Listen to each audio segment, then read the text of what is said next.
안녕하세요. 네, 뭐 낯이 익는 얼굴도 있는 것 같고 처음 보는 얼굴들도 있는데 오늘 날씨가 정말 덥더라고요. 네, 반갑습니다. 배명에 오신 걸 환영합니다. 네, 좋은 학교예요. 명문고죠, 그렇죠? 그러면 우리 이야기를 좀 시작하기에 앞서서 저는 영훈 선생님께서 말씀하셨지만 여러분과 나이 차이가 많지 않아요. 많아봤자 10살 정도? 그래서 그냥 편하게 같이 우리 이야기한다고 생각하고 오늘은 저는 꿈이라는 주제를 좀 가지고 와봤는데요. 여러분이랑 할 수 있는 이야기가 정말 많아요. 여기에서 온 친구들도 알겠지만 뭐 저는 17년도에 대명고 3학년으로 졸업하고 프로를 갔다가 그 이후로 좀 많은 일들이 있었는데 뭐 프로에 가면 어떤 일들이 있는지 혹은 그 안에 거기서 나오면은 어떤 일들이 생기는지 그리고 회사를 가게 되면 나한테 맞는 회사 일을 어떻게 찾을 수 있을지 그리고 내 사업을 한다면 어떻게 시작하고 어떻게 운영할 수 있을지 또 다른 길들도 저는 좀 많이 경험했기 때문에 그런 점에서 많이 이야기를 할 수 있지만 오늘은 좀 이 꿈이라는 좀 다소 추상적이고 커다란 주제를 가지고 왔습니다. 바로 시작해봐도 될까요? 네. 여기 앞에 있는 화면에도 나와 있지만 자, 꿈을 꾸는 사람과 꿈을 이루는 사람 저는 이 둘의 개념을 좀 다르다고 생각했습니다. 어떤 점이 좀 다를 수 있을까요? 어떻게 해석할 수 있을까요? 자, 뭐 이야기해 줄 수 있는 친구 있을까요? 꿈을 꾸는 사람은 꿈을 상상만 하는 사람이고 꿈을 이루는 사람은 행동으로 실천하는 사람. 오, 좋습니다. 와, 박수. 자, 상상과 행동이라는 좀 차이점을 이야기해 줬는데 되게 동의하는 것 같아요. 자, 그런 것 같나요? 네. 여러분은 지금 마음속에 어떤 꿈을 품고 계신가요? 강의 시작하기 앞서서 이 질문을 먼저 드리고 할게요. 지금 자기 마음속으로 한번 생각해 주시기 바랍니다. 자, 그러면 제 소개를 빠르게 하고 넘어가겠습니다. 이라 조금 여러분이랑 좀 또래일 때 많이 다르죠. 대명중학교 입학한 지 12년 되죠. 참 시간이 빨라요. 그리고 이제 17년도에 저희 청룡기 우승을 했고 당시에 뭐 여러분도 잘 아시겠지만 우리 자랑스러운 동문 곽빈, 빈이가 저희 주장이었어요. 그렇게 좀 많이 똘똘 뭉쳐서 우승을 했던 기억이 있습니다. 그리고 그 해에 넥센에 지명받아서 입단을 하고 키움에서 이제 선수 생활 하다가 23년 작년에 은퇴하고 그 마케팅 회사에서 취직해서 좀 저는 기획 그리고 뭐 광고 예산 전략 그리고 커뮤니케이션을 중심으로 광고주들과 그런 업무를 했고 와중에 제 개인 쇼핑몰을 여는 것을 시작으로 이런 뭐 이벤트랑 행사 관련 사업을 좀 진행했습니다. 그리고 현재는 작년에 제가 좀 인도에 한 달 정도 갔다 오는 경험을 했는데 거기서 좀 인상적인 기억을 많이 가지고 왔고 경험을 좀 많이 한 게 영향을 크게 받은 것 같아요. 그래서 다녀오자마자 여기서 뭔가 좀 내 뜻을 펼쳐봐야겠다라는 생각으로 엄청 숨가쁘게 준비를 해서 이번에 인도에 있는 상업학 대학교에 입학 허가를 받아서 다음 주에 떠나게 됩니다. 그래서 혹시나 해외에서 뭐 어떤 활동을 해보고 싶다 그런 걸 생각하는 친구들도 저한테 많이 물어봐도 도움을 좀 줄 수 있지 않을까 싶습니다. 일단 뭐 소개는 이 정도로 마치고 바로 다음 넘어가겠습니다. 자, 언더독이라는 타이틀을 가져왔어요. 여기에 써있듯이 궁지에 물린 개 혹은 뭐 싸움에서 진 개라는 뜻인데 이게 뭐 스포츠, 저희는 스포츠맨이니까요. 이렇게 치면은 약간 뭐 프로야구 팀으로 치면 누구라고 하야 되나? 이게 한화 같은 느낌? 한화 특정 팀을 논하면 안 되나? 류현진을 데려와도 뭔가 쉽지 않아요, 그렇죠? 네, 이런 팀이죠. 반면에 이제 뭐 작년에 우승한 LG 뭐 그런 팀들은 탑독으로 저희가 부를 수 있겠죠. 어떤 느낌인지 뭐 다 설명 안 해도 아시죠? 여러분은 스포츠의 매력이 뭐라고 생각해요? 저는 스포츠만큼은 절대 향후 100년간 AI에 대체될 수 없다고 생각하는 입장이에요. 여러분은 스포츠의 매력이 뭐라고 생각하는지 좀 궁금합니다. 스포츠의 매력은 무엇인가요? 누가 이기고 지는 게 그게 매력인 것 같습니다. 이기고 지는 매력 좋습니다. 변수가 생긴다 이런 점을 이야기했는데 저도 이 점이 너무 큰 매력이라고 생각해요. 스포츠는 어떤 팀이 어떻게 이길지 모르겠더라고요. 변수가 생기고 언더독이 탑독을 꺾는 일들이 자주는 아니지만 종종 생기는 걸 보죠, 그렇죠?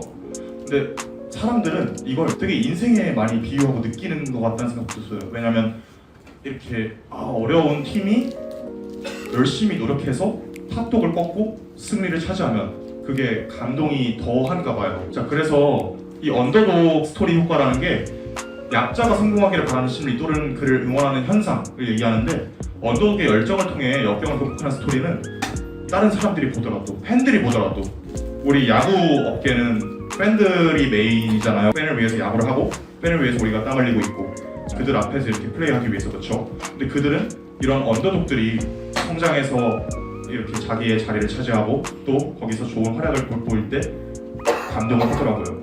그래서 우리 친구들이 대명고는 지금 언더독이라고 답변을 해주셨는데, 저는 이 점이 우리를 더욱 더 매력적으로 그리고 강하게 만드는 지점이라고 생각합니다. 그 이유를 이제 저희의 사례를 떼어서 얘기해주고 싶은데, 저희는 추계리그 2학년 때 한 거죠. 거기서도 딱히 없었습니다. 그리고 주말리그도 B조 4위로 턱걸이라고 하죠. 겨우겨우 청년기에 진출한 팀이었죠. 맨 아래로.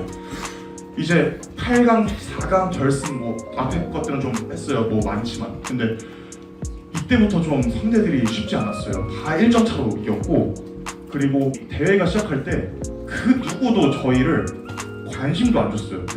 대명고에 배짜도 신경 안 썼어요. 당시에 박빈 선수가 1차 지명을 받은 시점이긴 하지만 이 대회 전까지는 저희가 대단한 걸 보여주지 못해서 그냥 배명 올라왔네 쟤네도, 그냥 그런 느낌? 근데 이거를 이기기 시작하더라고요. 8강에서 저기 피츠버그에 뛰고 있는 배지환 선수가 있는 또 그런 팀을 3대2로 이기고, 안산공고에 지금 정철원 포함해서 여기도 정말 강팀이었는데 당시에 19승 1패 한 팀이었어요. 안산공고가. 여기도 저희가 좀 꺾었죠. 근데 다음에 만난 서울고가 진짜 저희가 여기 숨이 탁탁 막힌다 얘기를 했는데, 강백호가 당시에 정말 장난 아니었습니다. 그리고 LG의 이재원, 키움 주승호, LG 정우영, 두산 이교훈 등등 장난 아니었습니다. 그래서 모두가 그 차트가 있잖아요. 승리 예상 그런 거 있으면 저희가 한 요만큼을 차지했던 것 같아요. 나머지가 이제 서울고가 다 승리한다 그런 느낌이었는데 저희가 2대1로 먹었죠. 그러고 나서 세러머니를 하는데 그 순간이 지금도 너무 기억이 나요. 되게 한 1분 정도 되는 순간인데 야구장으로 뛰어나가는데 너무 이게 막 슬로우 카메라처럼 가더라고요. 그래서 그 이후로도 저희의 우승이 많이 조명을 받았는데 그걸 생각해봤어요. 왜 우리를 좀 이렇게 많이 주목해줄까? 근데 언더도 그런 좀 영향이 있지 않았나. 그래서 사람들이 정말 이런 부분에 많이 감동하는구나 느꼈고, 우리 친구들도 올해 그런 일을 좀 만들어냈으면 하는 바람이 있습니다. 그래서 이제 저희의 이야기 넘어가고, 전 좀 고민을 많이 했어요. 지금 고등학생들이 고민을 뭘 하고 있을까? 그래서 저도 좀 세대 차이가 나는지 잘 안 떠오르더라고요. 그래서 내가 고등학생 때 했던 고민이 뭐였지? 막 개인 성적도 진짜 초라했고 불투명한 진로, 인간관계도 너무 어려웠어요. 그럼 저도 여러분한테 물어보고 싶네요. 이제 지금 고등학생 우리 친구들은 어떤 고민을 안고 있을까요? 대학교를 졸업하고 이제 미래에 대해서 생각을 해봤는데 되게 좀 어려운 것 같습니다. 어떤 걸 해야 될지 잘 몰라.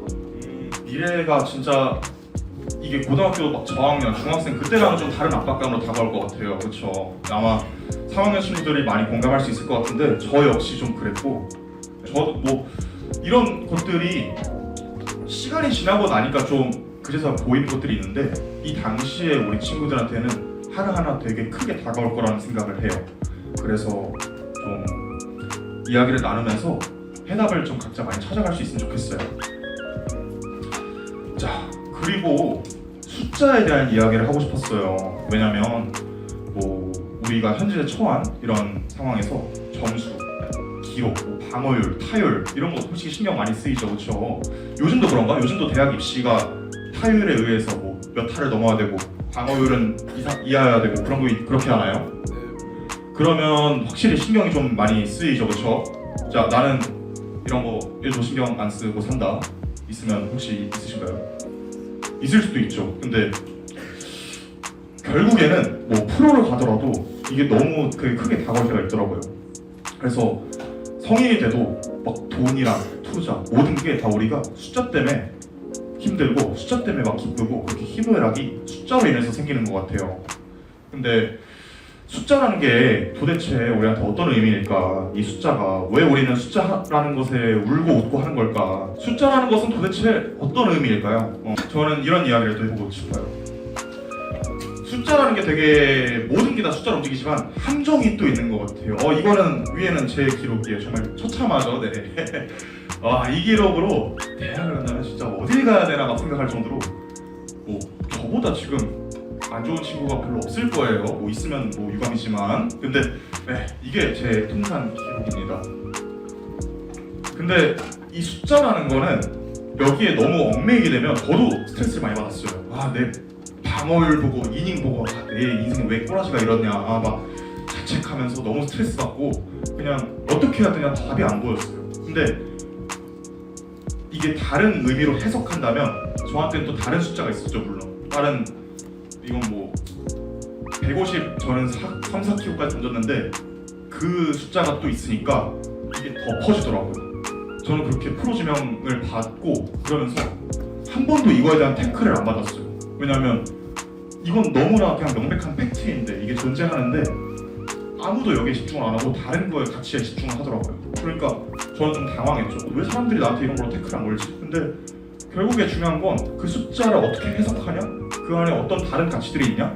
그런 거더라고요. 단순히 전부가 아닌 것 같다는 생각을 했어요. 그래서 하고 싶은 말이 뭐냐?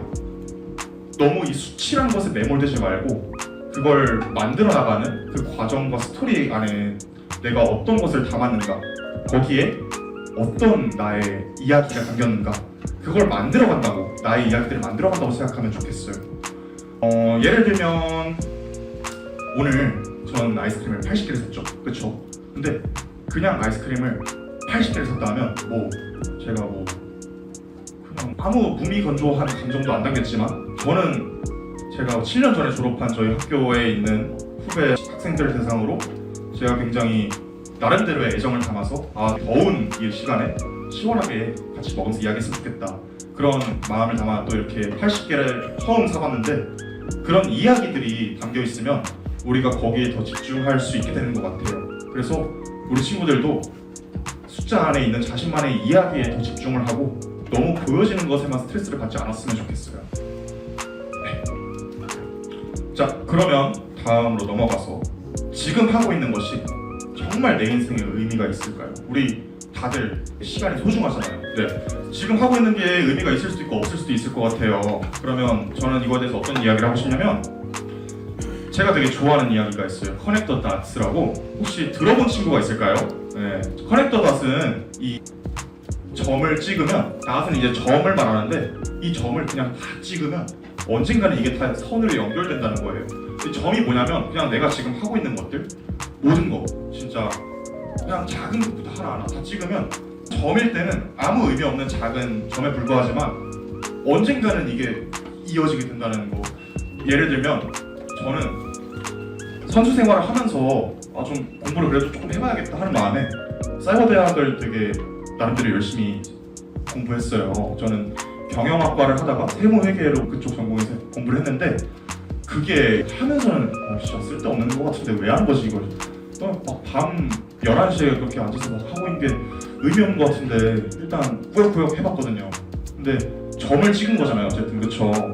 이게 안 쓰일 줄 알았어요. 근데 이번에 인도로 대학을 지원하게 되면서 엄청 도움이 많이 됐습니다. 전공시험을 보거나 그럴 때 제가 배운 공부한 것들이나 아니면 이걸 했다는 것 자체가 이 이야기가 그쪽 사람들한테 귀감이 좀 됐나 봐요. 얘는 그래도 이런 걸 공부했네, 뭔가 의지가 있나 보네, 그런 느낌을 좀 받았나 봐요. 이렇게 어떻게든 좀 쓰이게 되는 게 좀 되게 신기하더라고요. 근데 이 커넥 더 닷에는 좀 함정이 있어요. 뭐냐면 영어로 돼 있어서 조금 이렇게 어려울 수도 있는데 이것도 스티브 잡스가 했던 말인데 점이 선이 될지는 앞을 내다봐서는 절대 알 수 없다고 해요. 근데 나중에 뒤돌아보면 이게 다 이어진 것들이 있다고 하더라고요. 절대 내가 막 10년 뒤엔 이게 이렇게 이어지겠다, 내가 프로 지금 이렇게 가서 10년 뒤에는 FA 대박을 터뜨리고 이제 여기서 막 내가 50억 100억을 터뜨리고 이게 막 이렇게 이어지겠다 절대 알 수 없는데 나중에 이제 가서 뒤돌아보면 어느새 이게 다 이어져 있다고 얘기를 하더라고요. 저는 이 말을 되게 공감을 많이 했거든요. 자, 그러면 이번엔 또 이런 질문을 해보고 싶어요. 혼자 배우려면 5년도 더 걸릴 일. 야구도 우리가 비선출로 혼자 배웠으면 정말 오래 걸렸겠죠, 그렇죠? 근데 모든 게 다 그런 것 같아요. 근데 이런 걸 빠르게 배워서 내 것으로 만들기 위해선 가장 효과적인 방법이 무엇이 있을지 좀 물어보고 싶습니다. 어떤 게 있을까요? 꾸준함 너무 중요하죠. 그리고 제가 생각하는 것도 그 분야에서 좀 잘한 사람을 찾아가서 도움을 요청하는 게 전 너무 빠르고 좋은 방법이라 생각해요. 이게 모든 것은 다 내가 관점과 시선을 해서 어떻게 나가 바라보는지 그리고 거기서 나오는데 되게 좀 쓰면서 좀 너무 꼰대스러운 소리인가 막 싶으면서도 그래도 조금 귀감이 되는 이야기가 될 수도 있겠다 그런 생각으로 얘기하는 것 같아요. 나는 지금 뭔가 잘하고 싶은데 아직 부족하면 그걸 이미 잘하고 있는 혹은 거기에서 권위를 쌓은 사람을 찾아가서 문을 두드리면은 그 사람들이 저 되게 처음에는 막 귀찮아하고 그럴 줄 알았거든요. 되게 뭐 조그만 애가 뭘 조그맣진 않지만 뭐 아무것도 아닌 애가 뭐 이렇게 귀찮게 하냐 그럴 줄 알았는데 너무 좋아하더라고요. 공통적으로. 예를 들어 제가 이번에 인도에 준비를 하면서도 되게 막막했어요. 막 유학원에 전화를 해서 물어봤어요. 저 여기 막 영어권 국가여정 가려고 준비하는데 어떻게 준비할 수 있을까요? 그래서 하니까 얘네들이 뭐 미국, 영국 어디 가냐고 하더라고요. 근데 인도라고 하니까 아무 답도 없더라고요. 처음 본다고. 그래서 제가 나 혼자 해야겠구나 해서 막 챗 GPT 통해서 막 준비하고 그랬는데 그러다가 이제 뭐 외대에 이제 인도 쪽 교수님 같은 분이 있었어요. 그냥 커피 한 잔 들고 찾아가서 방문 두드리고 그냥 되게 도움을 요청했거든요. 진짜 큰 도움 많이 받았어요. 대사관도 연결해주고 그리고 제가 사업을 할 때도 막 공간 임대를 해야 될 상황에선 부동산에 진짜 커피 한 잔이나 아니면 뭐 그냥 디저트 같은 거 좀 들고 막 찾아갔어요. 근데 그렇게 하면 진짜 싼 금액에 너무 훌륭한 공간을 막 빌려주고 그런 도움을 많이 받았어요. 이게 처음에는 저도 되게 두려웠어요. 막 찾아가는 게. 근데 하다 보니까 이 사람들이 너무 오히려 반기더라고요. 특히 10대, 20대 어릴수록 그 열정을 높게 평가해 준 것 같아요. 우리가 지금 이렇게 좀 젊고 어릴 때 그렇게 많이 다가가면은 정말 많은 도움을 얻고 그로 인해 정말 빨리 성장할 수 있다는 말을 하고 싶습니다. 자, 그러면 다음 이야기는 이제 노력하는 자는 즐기는 자를 이길 수 없다는 이야기가 있죠. 근데 즐기는 자를 이기는 게 누가 있을까? 이거 좀 물어보고 싶네요. 혹시 어떤 놈이 즐기는 놈을 또 이길 수 있을까요? 저는 또 고민을 해봤을 때 어떤 놈이 있을까? 근데 좀 미친놈과 이런 광기 이게 좀 떠올랐습니다. 여러분 그 맑는 광이라고 하죠. 거의 좀 유행이 지났나요? 잘 모르겠네요. 근데 가끔 막 보면은 야구할 때나 아니면 체육할 때나 그 눈이 좀 돌아가 있는 애들이 있을 거예요. 약간 평소에는 바보예요. 그런데 정말 그때는 그냥 맹하고 그냥 일반 애들 같은데 야구공만 잡으면 애가 좀 눈이 돌더라고요. 근데 이게 진짜 되게 그 순수한 미친놈들 있죠. 이건 진짜 못 이기는 것 같아요. 이게 너무 강하더라고요. 여기서 나오는 에너지가. 그래서 제가 되게 재밌게 본 영화인데 혹시 이 영화 본 친구 있을까요? 이 영화 보신 분들 있을까요? 되게 한 3년 전인가 개봉했던 것 같은데 근데 이제 얘가 이렇게 막 이런 세상에 떨어지면서 뭐 열정을 뭔지 자기 열정이 뭔지 불꽃이 뭔지 찾는데 얘를 이제 그 열정을 찾게 해야 돼요. 얘 생긴 것만 봐도 되게 쉽지 않게 생겼죠. 근데 이제 이 영화에서 나오는 게 무아지경 상태 막 뭐에 하나 몰입해서 미친듯이 빠져있는 그런 상태에 있는 사람들이 나와요. 정말 와 입이 떡 벌어지더라고요. 엄청나게 예술적이고 와 여기 진짜 몰입감이 대단하더라고요. 근데 이런 미친 광기가 오래가고 길게 큰 힘을 발휘하는 것 같다는 생각을 정말 했어요. 자 그러면 우리 몰입이라는 거에 대해 얘기해보고 싶어요. 몰입이라는 건 뭘까요? 혹시 몰입이 뭐라고 생각하는지. 자 몰입 그렇게 재밌게 도파민이 나오면서 즐겁게 할 수 있어야 오래 갈 수 있고 그 힘이 한 군데로 모인다고 생각해요. 돋보기가 여러분 돋보기 다 아시죠? 뭐 다 보신 적 있을 테니까 이렇게 그냥 들고 있으면 진짜 아무것도 아닌데 이걸로 불을 낼 수 있다는 건 다들 아시죠, 그쵸? 근데 이 불을 내려면 태양을 받아서 에너지를 정말 한 곳으로 모아야 돼요. 완전 한 곳으로 모아야지 여기서 이제 불이 발생하는데 그 불이 진짜 뜨겁대요. 이게 다른 것보다 온도가 좀 더 뜨겁다고 들었어요. 예. 근데 이렇게 우리 몰입도 아무리 어려운 일이 있어도 그 에너지가 모이면은 정말 힘이 크더라고요. 그래서 이 몰입을 어떻게 내가 할 수 있을까라는 걸 생각해보면 좋을 것 같습니다. 어떻게 하면 이 불을 피울 수 있을까? 그런 생각을 한 번쯤은 꼭 해보셨으면 좋겠습니다. 네. 그래서 몰입에 필요한 세 가지 조건 정말 많겠지만 뭐가 있을까 고민해봤어요. 빠르게 짚고 넘어가자면 1번, 내가 잘하거나 발전한다는 것을 느끼는 일. 약간 여기서 도파민이 많이 나오죠, 그쵸? 좋아요. 자, 2번, 그걸 하는 것 자체만으로 즐거운 일. 와, 도파민 덩어리죠, 그쵸? 2번이 정말 중요한 것 같아요. 3번, 다른 사람들에게 도움이 된다고 느끼는 일. 근데 저는 이 3번이 되게 중요하다고 생각하는 게 이런 일을 다 느꼈을 때 그 감정이 오래 가더라고요. 예를 들어 제가 프로에서 3년차 때 우울증이 되게 심했어요. 그때 약을 좀 먹었는데 그때 이야기를 하자면 왜 그런지 생각해보면 재활을 한 1년 반 정도 했거든요. 프로 가서도. 근데 그 기간 동안 아무것도 안 하고 그냥 그 키움 2군 그 창고에 박혀서 내가 지금 뭐 하고 있지? 내가 여기서 뭐 하는 거지? 막 그런 생각이 들면서 아무한테도 내가 도움이 안 되고 여기에 내가 필요 없다는 느낌이 들었어요. 이 팀에 내가 아무런 의미가 없고 뭐 그런 느낌이 들면서 많이 심해졌던 것 같아요. 근데 그러면서 느낀 게 아, 내가 사회에서 좀 이런 역할을 하고 있구나, 내가 이 팀에서 이런 역할을 하고 있구나, 이런 걸 느끼는 게 너무 좀 중요한 자산이라고 생각이 들었어요. 자, 다음으로 넘어가서 우리는 모두 CEO라고 생각해요. 저는 CEO가 뭐죠? 회사의 대표잖아요. 여러분은 다 각자 여러분 일하는 회사를 경영하는 대표 역할을 하고 있어요. 근데 이 대표라면 의사결정을 해야 돼요. 무슨 의사결정? 나의 몰입, 나의 에너지를 어디에 얼만큼 어떻게 쓸 것인가. 여기 보시면 이걸 포트폴리오라고 하는데요. 투자 포트폴리오를 예로 가져왔어요. 장기 채권을 이만큼 가져가고 주식을 이만큼 하고 다 어떻게 배분할 것인가. 여러분도 여러분이 가진 걸 어떻게 배분할 것인가를 정하는 게 너무 중요한 것 같아요. 왜냐?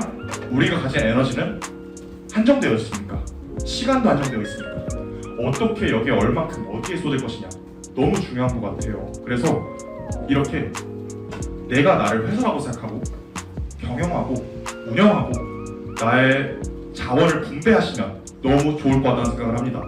자, 거의 다 왔습니다. 10대 경험에 인생이 달라진 것이 있다면 무엇이 있을까요? 자, 다 좋습니다. 저는 그 중에 이걸 가져왔어요. 성취 경험. 뭐 되게 뻔한 이야기일 수도 있지만 저는 이게 성취라는 게 막 나 프로에 무조건 붙을 거야, 아니면 뭐 내가 서울대 체육과에 붙을 거야, 그런 성취도 있지만 그게 아니더라도 내가 되게 나한테 소중한 것들 있잖아요. 아, 이거는 좀 내가 원하는 거다.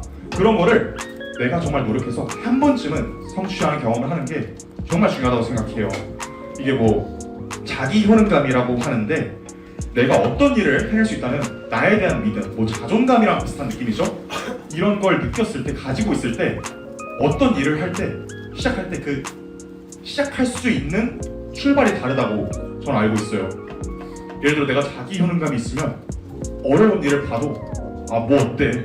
그냥 keep going 하자, just do it 하자, 그런 나이키 같은 마인드로 할 수 있지만 이게 없으면은 시작이 안 돼요. 시작이 안 되면 당연히 거기에서 정체될 수밖에 없죠. 그래서 여러분들이 이런 성취 경험을 통해 자기 효능감을 꼭 만드셨으면 좋겠습니다. 이 지금까지 말한 모든 것들이 사실 이걸 만들기 위한 빌드업 같은 거라고 생각해요. 그래서 어떻게 만들 건가? 내가 정말 원하는 거 하나를 발견하자, 이렇게 뭐 이런 식으로 그 일을 어떻게 하면 좋을지 생각하고 나의 한계를 뛰어넘는 노력을 한 번쯤만 딱 해보고 그게 나를 극복해서 무슨 성취를 얻게 되는지 한번 지켜보자, 이런 느낌으로 딱 한 번만 경험하시기를 저는 권유드립니다. 그래서 저는 어떻게 보면 야구를 했던 지난 5년보다 그 이후에 1년 반 동안 일어난 일들이 훨씬 많은 것 같아요. 해낸 일들이 훨씬 많은 것 같은데 이 시간을 통해서 만들어낸 자기 효능감, 그리고 17년도에 저 청룡기 우승, 저거 하나로 여기까지 왔다고 생각합니다. 저걸 19살에 경험하니까 내 인생이 내가 인생을 바라보는 게 너무 달라지더라고요. 그래서 그때부터는 모든 게 다르게 보였던 것 같아요. 그래서 지금까지 이렇게 올 수 있었습니다. 여러분도 각자만의 방식으로 그 성취를 경험해보고 그걸 통해서 뭐든지 다 뚫어낼 수 있다는, 내가 불도 피울 수 있고 바위도 뚫어낼 수 있고 뭐든지 다 할 수 있다는 그런 강한 자신감을 꼭 얻어갔으면 좋겠습니다. 네, 마무리할게요. 네, 오래 기다려주셔서 감사합니다. 저는 그래서 여러분이 자기 효능감을 가지고 여러분들이 원하는 삶을 당당하고 멋있게 살아가기를 정말 간절하게 응원하고 기도하겠습니다. 감사합니다.